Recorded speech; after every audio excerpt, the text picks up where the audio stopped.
வணக்கம். மகரம் ராசிக்காரர்களுக்கு டிசம்பர் 20ஆம் தேதி நிகழவிருக்கும் குரு வக்ர நிவர்த்தி பெயர்ச்சியால் அதிர்ஷ்ட முன்னேற்ற பலன்கள் கிடைக்கப் போகிறது. அதிர்ஷ்டயோகமாக பல்வேறு விதங்களில் என்னென்ன மாறுதல் நிறைந்து கிடைக்கப் போகிறது சற்று விரிவாக பார்க்கலாம். டிசம்பர் மாதம் 20ஆம் தேதி முதல் குருபகவான் வக்ரம் நிவர்த்தி பெற்று வலுவாக 4ஆமிடமான சுகம்ஸ்தானத்தில் அமர்கிறார். உங்களுடைய ராசிக்கு 3ஆமிடத்திற்கும் மற்றும் ராசிக்கு 12ஆமிடத்திற்கும் அதிபதியாக இருக்கக்கூடிய குருபகவான் வக்ரம் நிவர்த்தி பெறுவது பல்வேறு வகையில் முன்னேற்றங்களும் நன்மைகளும் நிறைந்து கிடைக்கக்கூடிய ஒரு அற்புதமான அருமையான எளிமையான தருணமாக அமைகிறது என்பதை தெள்ளத்தெளிவாகவும் துல்லியமாகவும் மகரம் ராசிக்காரர்களுக்கு குருபகவான் உறுதிப்படுத்துகிறார். என்பது மட்டுமல்லாது இதே தருணத்தில் மகர ராசிக்காரர்களுக்கு ராசியின் அதிபதியாக ராசிநாதனாக இருக்கக்கூடிய சனிபகவான் ஜென்மராசியை விட்டு விலகுகிறார்.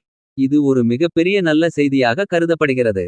பொதுவாக குருபகவானை பொறுத்தவரையில் நவகிரகங்களிலேயே முழுமையான தோஷம் அற்றவரும் அதீத அளப்பரிய அபரிவிதமான நன்மைகளை யோகங்களை அள்ளி கொடுக்கக்கூடிய ஒரு தன்னிகரற்ற பெருங்கொண்ட சுப கிரகமாக செயல்படுபவர்தான் குருபகவான். அதிலும் குறிப்பாக குருவின் பார்வையில் சுக்கிரன் புதன் ஆகிய கிரக நிலைகள் பகை கிரகங்களாக இருந்தாலும் கூட புதன் சுக்கிரனின் பார்வையில் குருபகவான் சமகிரகமாக கருதப்படுகிறார். மற்ற கிரக நிலைகளிலிருந்து பார்க்கும்போது குருபகவானுக்கு பகை கிரகம் என்று எந்த கிரகமும் இல்லை. குருபகவானை பகை கிரகமாக எந்த கிரகமுமே பார்க்கவில்லை. எனவேதான் நவகிரகங்களில் மிக முக்கியமானவராகவும் முழுமையான பெருங்கொண்ட சுப கிரகமாகவும் இருக்கக்கூடிய குருபகவானுடைய இந்த வக்ர நிவர்த்தி பெயர்ச்சி ஆகக்கூடிய டிசம்பர் 20ஆம் தேதி முதல் மிகச்சிறந்த மாறுதல்களை ஏற்படுத்தப் போகிறார் என்பதில் எந்தவிதமான மாற்று கருத்தும் இல்லை. ஏனெனில் பொதுவாகவே அதிசாரம் மற்றும் வக்ரம் போன்றவற்றால் பாதிக்கப்படாத கிரகமாக பார்க்கப்படக்கூடியவர் குரு மட்டும்தான். அப்படிப்பட்ட குருபகவான் மிகவும் வலுவான வானியல் அரசன் என்று போற்றப்படுகிறார். மற்ற கிரக நிலைகளை விட அபரிவிதமான பெருங்கொண்ட அளப்பரிய நல்ல பண்புகளையும் ஒழுக்கங்களையும் நேர்மைகளையும் வைராக்கியங்களையும் உயர்ந்த செயல்பாடுகளையும் உங்களுடைய வாழ்க்கையில் கொடுப்பதோடு மட்டுமல்லாது உயரிய செல்வத்தையும் பெருங்கொண்ட பணப்புழக்கத்தையும் பெறுகின்ற ஆளுமை மிகுந்த அதிகாரத்தன்மையையும் கொடுக்கக்கூடிய தன்னிகரற்ற கிரகமாக குருபகவான் இருக்கிறார். குரு உங்களுக்கு இருக்கக்கூடிய அபரிவிதமான சிரமங்களை விலக்கி நன்மைகளை கொடுக்கக்கூடிய மிகுந்த இரக்கம் கொண்ட கிரகமாகவும் செயல்படுகிறார். இந்த குருபகவான் வக்ரத்தில் பின்னோக்கி பயணிக்கும்போது அவ்வளவு சிறப்பான நன்மையில்லை. குரு வக்ரகதியிலிருந்து வக்ரம் நிவர்த்தி பெறுவது மிகப்பெரிய அளவிலான வரவேற்கத்தக்க அமைப்பாக கருதப்படுகிறது.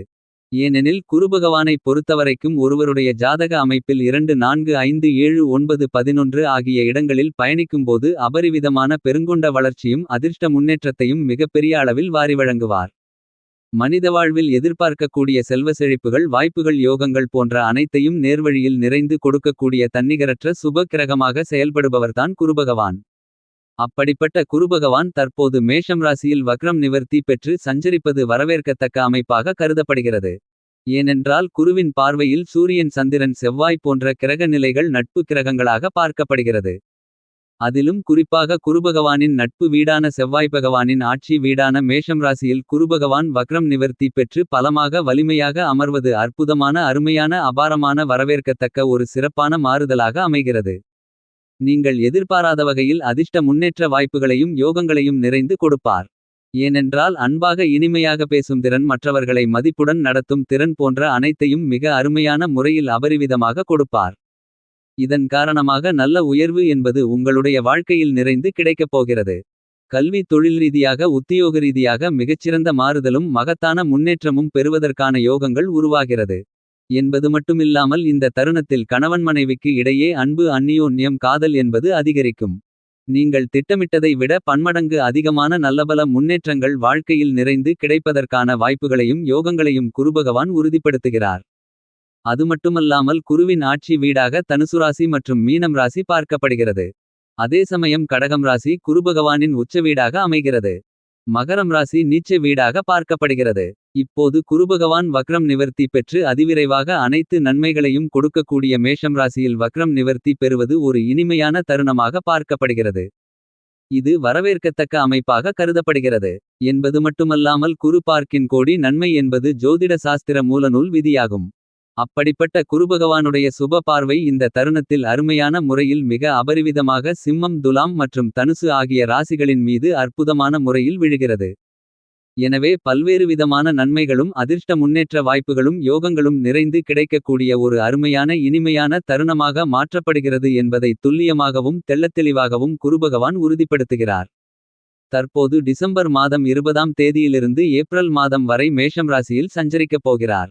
நேர்பதியில் திரும்பக்கூடிய குரு சுபத்துவ பாதையில் பயணிக்கப் போவதால் நீங்கள் எதிர்பாராத நல்லபல அதிர்ஷ்ட யோகங்களை வாய்ப்புகளை நிறைந்து உங்களுக்கு கொடுக்கப் போகிறார். குறிப்பாக ஒரு வருட காலம் ஒவ்வொரு நதியில் சங்கமும் ஆகக்கூடிய குருபகவான் மிகப்பெரிய அளவில் சிரமங்களை நீக்கி முன்னேற்றத்தை அதிக அளவில் கொடுக்கக்கூடிய இனிமையான தருணமாக பார்க்கப்படுகிறது என்பதை தெளிவாகவும் துல்லியமாகவும் குரு உறுதிப்படுத்துகிறார். அதிலும் இந்த ஆண்டு வக்ர நிவர்த்தி பெற்று கங்கா நதியில் தூர்வதால் அதிக அளவிலான நன்மைகள் கிடைப்பதற்கான யோகங்கள் உருவாகிறது. இது இன்னொரு வகையிலும் வரவேற்கத்தக்க கூடுதல் சிறப்பு அமைப்பாக கருதப்படுகிறது.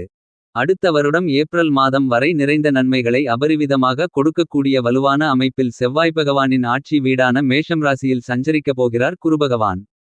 இந்த மேஷம் வீடு குருபகவானின் நட்பு வீடாக பார்க்கப்படுகிறது. எனவே இனிவரக்கூடிய காலகட்டங்கள் மன நிம்மதி நிறைவு பெறக்கூடிய வகையில் பல்வேறு விதமான நன்மைகள் நிறைந்து கிடைக்கப் போகிறது. தேவையில்லாமல் பல்வேறு விதமான சிரமங்களில் மாட்டி தவித்துக் கொண்டிருந்தவர்களுக்கு அவற்றிலிருந்து வெளிவருவது மட்டுமில்லாமல் நிறைந்த அதிர்ஷ்ட முன்னேற்றத்தையும் அமைதியான குடும்ப சூழ்நிலையையும் உருவாக்கிக் கொடுக்கப் போகிறார். புத்திரபாக்கியம் உள்பட பல்வேறு விதமான மங்களகரமான நிகழ்வுகள் குடும்ப இல்லத்தில் நடைபெறுவதற்கான வாய்ப்புகளும் யோகங்களும் நிறைந்து கிடைக்கக்கூடிய ஒரு அருமையான இனிமையான காலகட்டமாக பார்க்கப்படுகிறது என்பதை நவகிரகங்களிலேயே மிகவலிமை வாய்ந்த குருபகவான் உறுதிப்படுத்துகிறார். அதே சமயம் சனி பகவானும் கும்பராசியில் அமருகிறார். இந்த இரண்டு மாறுதலும் ஒரே தேதியான டிசம்பர் 20ஆம் தேதியில் நடைபெறுவது மிகப்பெரிய மாற்றத்திற்கு வித்திடக்கூடிய ஒரு சிறப்பான தருணமாக இந்த தருணம் பார்க்கப்படுகிறது.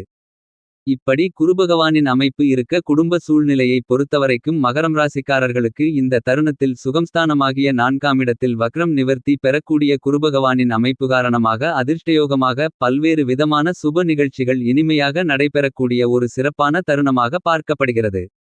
எந்த காரியத்தை திட்டமிட்டாலும் நல்ல ஒரு பலன் நிறைந்து கிடைப்பதற்கான வாய்ப்புகளும் லோகங்களும் உருவாகிறது.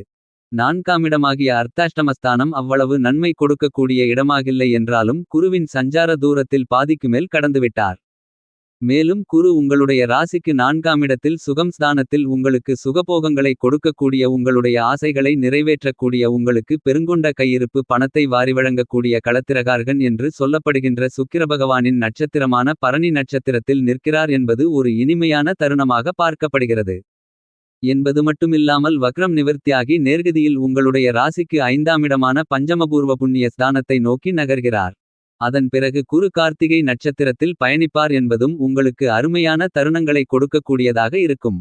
இன்னும் சொல்லப்போனால் இதுவரையில் ராகு குருவோடு இணைந்து கொண்டு குருபகவான் ராகுவின் பிடியில் இருந்ததால் சர்ப்பகிரகதோஷம் குருபகவானுக்கு இருந்ததால் நல்லபல முன்னேற்றங்கள் கடந்த காலங்களில் இருந்திருக்காது.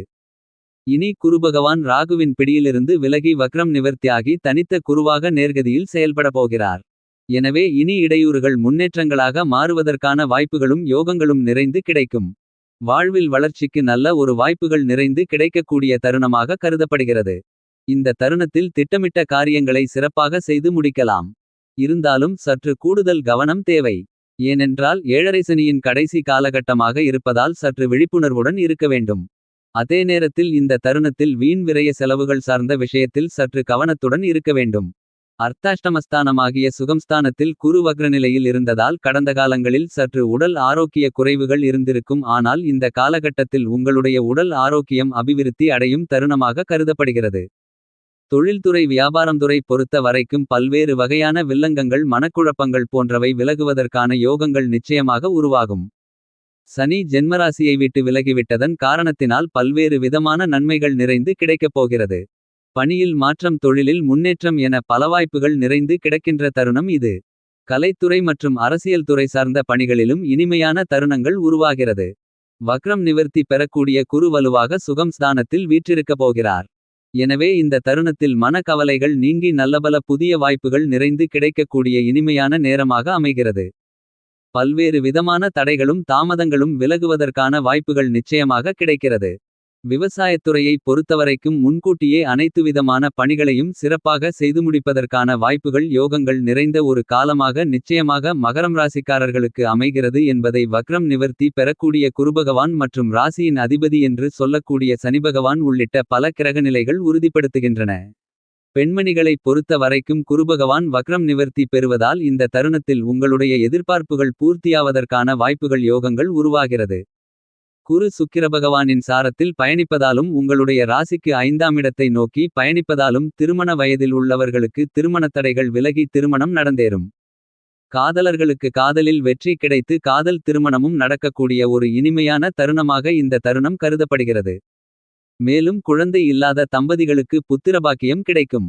மேலும் இந்த தருணத்தை மிகுந்த மகிழ்ச்சிகரமான தருணமாக மாற்றிக்கொள்ள மகரம் ராசிக்காரர்கள் நிச்சயமாக வாரத்தில் வியாழக்கிழமை தோறும் விரதமிருந்து அருகாமையில் உள்ள குருபகவான் அல்லது நவகிரக சந்நிதிக்கு சென்று தீபம் ஏற்றி வழிபாடு செய்யுங்கள். நிறைந்த நன்மையும் முன்னேற்றமும் உங்களுடைய வாழ்வில் அருமையான முறையில் இனிதாக கிடைக்கும்.